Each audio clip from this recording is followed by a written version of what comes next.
offices without walls, seeing people who are on the other side of the equator without needing to take a 20-hour flight across the globe. These are all now possible with social media. Ladies and gentlemen, what about you? Why do you create a social media account? Is it because for the convenience? Is it because it's featured in your app store? Or is it because everyone else has one too? Social media has taken us beyond the matter of distance and effectiveness, but is now a necessity to communication and vital to most of our lives. Now let's take a step back and think of the common goal of all forms of social media, which is to close the physical gap between me and you and all the people across the world. For example, with Facebook, you can check out the photos your relatives posted of their vacation. Or with WhatsApp, you can send messages, audio messages, and the list goes on. But does it really solve the problem of the gap we're talking about? Take a look around you. Wherever you are, we see most of Hong Kong people have their heads down, WhatsApping, checking Facebook, updating their Instagram, and the like. Even people who are seated at the same table enjoying a meal with their friends, or rather, their friends who are also online. The problem with this phenomenon is that not only people are getting more distant with the people around them, but even children are influenced on the formation of basic skills of human interaction. Neuroscientists say that users of social media platforms have this illusionary feeling of acceptance, and distant people, especially children, on the stress of real-life, face-to-face conversations. Now, is this what we want? When we get so overly dependent on social media that we slowly but surely lose the ability to talk to people who are sitting right next to us with our own mouths. This ironic fallacy of social media is omnipresent.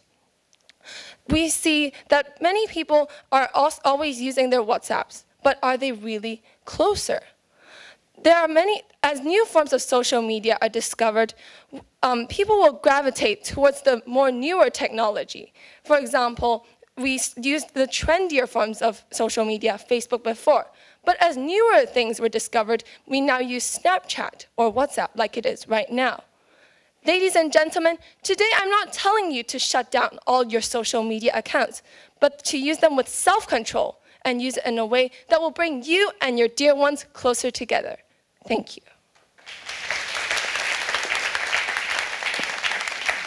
Thank you for your speech. Mr. McDougall will now ask you a question relating to your speech. The bell will ring right after the question, and you will have 1 minute to respond to the question. Mr. McDougall, please. As you pointed out, everybody is seemingly always on their media devices, their digital devices. Do you think as a result we've lost our basic manners? Thank you for your question.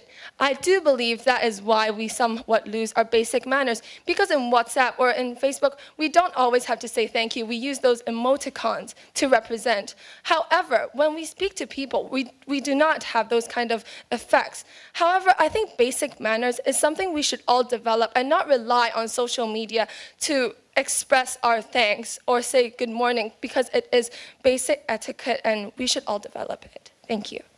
Thank you. A second question will now be asked by Mr. Robinson. Again, the bell will ring right after the question, and you may then respond to the question. Mr. Robinson, please. Good morning. Could you name one celebrity who you think is influential in a positive way, and why?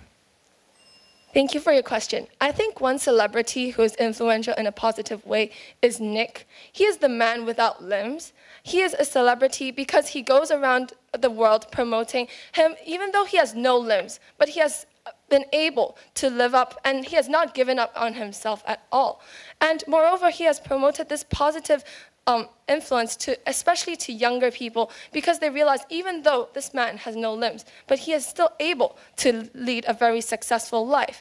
And I think that people like these, they should go around the world more often and bring this positive message to people that they should never give up and never stop persisting in what they want, even though they meet difficulties. Thank you.